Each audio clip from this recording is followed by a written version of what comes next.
नमस्ते भैया बहनों। आज मैं आपको पढ़ा रही हूँ पाठ 8, शाम एक किसान।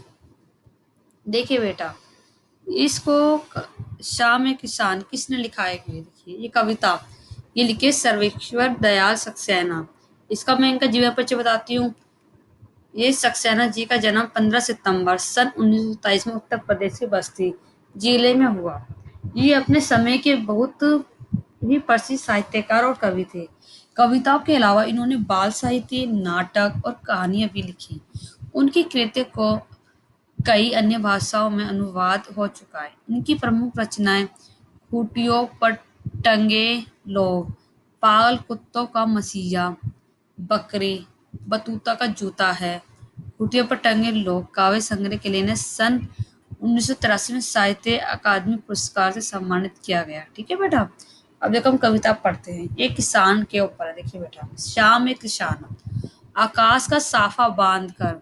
साफा मतलब होता है बेटा पगड़ी बांध कर, आकाश का जो सफेद होता है बादल हमारे, पगड़ी बांध कर। जैसे किसान ने सिर पे पगड़ी बांध रखी, तो आकाश का साफा बांध कर।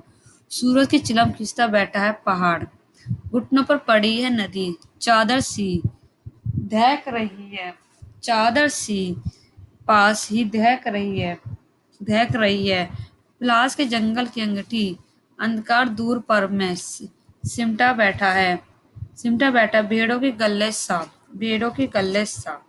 ठीक है बेटा। फिर देखिए इसका अगला है। इसमें अचानक बोला मोर, जैसे किसी ने आवाज दी, सुनते हो चिलम, ओंधी, धुआं उठा, सूरज डूबा, अंधेरा छा गया। देखिए बेटा, इसमें देखो कहा गया है, इनमें देखो हमारे कवि जी ने कहा है बेटा, इसमें कहते हैं कि शाम में किसान में शाम के समय का बड़ा ही मनोहर वर्णन किया गया है। शाम में प्रकृति दृश्य बहुत ही सुंदर है। इस दौरान पहाड़ पर बैठे हुए किसी किसान जैसा दिख रहा है। आकाश उसके माथे पर बंधे एक साफे मतलब पगड़ी की तरह दिख रहा है। पहाड़ के नीचे बह रही नदी किसान के पैरों पर पड़ी चादर जैसी लग रही है।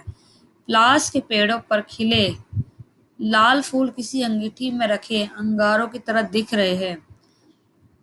फिर पूर्व में गहराता अंधेरा भेड़ों के झुंड जैसा लगता है। अचानक मोर के बोलने में सब बदल जाता है और शाम ढल जाती है। ठीक है बेटा।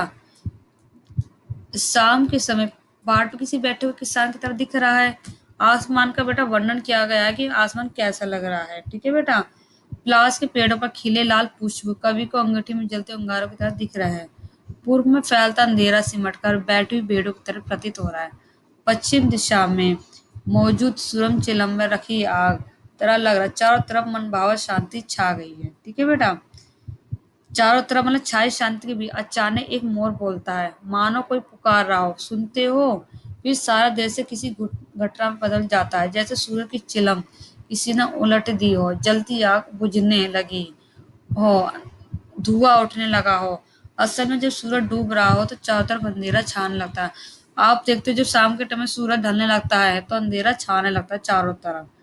और जब सुबह की तरफ सूरज निकलता है तो चिलम सी की तरह आग सी लगती है। आजकल देखते हो कितनी गर्मी पड़ रही है कि चिलम की तरह आग निकलती है बिल्कुल। ठीक है बेटा।